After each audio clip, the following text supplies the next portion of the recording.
welcome back to the channel, and this is my review for A Quiet Place Part 2.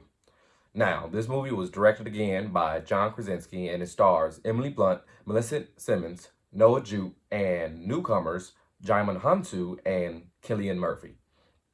Now, the first Quiet Place I didn't actually get to see in theaters because I'm not much of a horror guy, so this really didn't pique my interest. But I got a chance to watch it at home a little while ago, and I absolutely loved it. So for the second one, I made sure I was able to see it in the theaters, and it did not disappoint.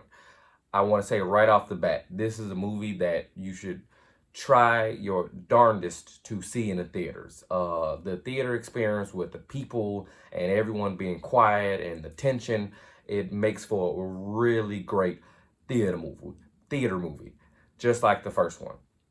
Now, getting to the meat and potatoes of the movie, I really liked it. I really enjoyed this one just like the first one.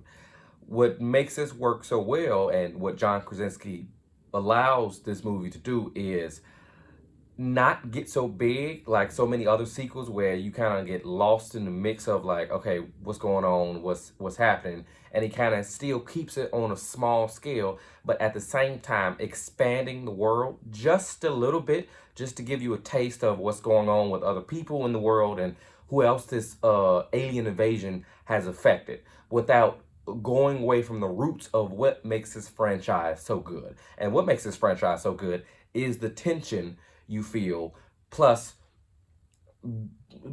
feeling for these characters and wanting these characters to be good.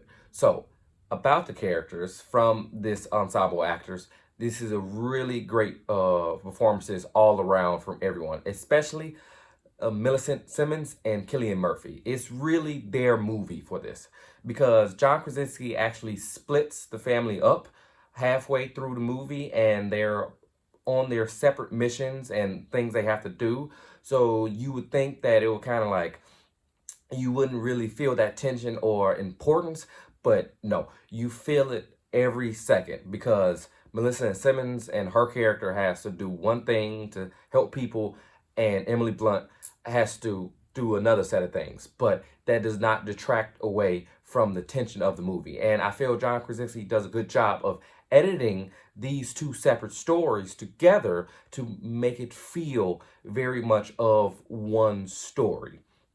So that is another aspect that I really liked about this movie. And the number one thing that this movie stays true to in the core of is the niche idea that made the first one so beloved, which is these monsters that hunt by hearing. And it's so many different situations and so many cool situations that John Krasinski put these characters in where you can feel the tension coming off the screen. In my theater and stuff like that, everyone had their eyes glued to the screen waiting for seeing what's happening. And I can honestly say this movie does not fall into that pit of so many other movies of sequels of trying to make it so big that the story and everything about the franchise that makes it so beloved gets lost. So this movie is really, really good, and I completely recommend it. If rating this on the 4-star scale, I will give it a 4 out of 4. This was a phenomenal movie, and you should definitely go out and check it out in theaters. All right.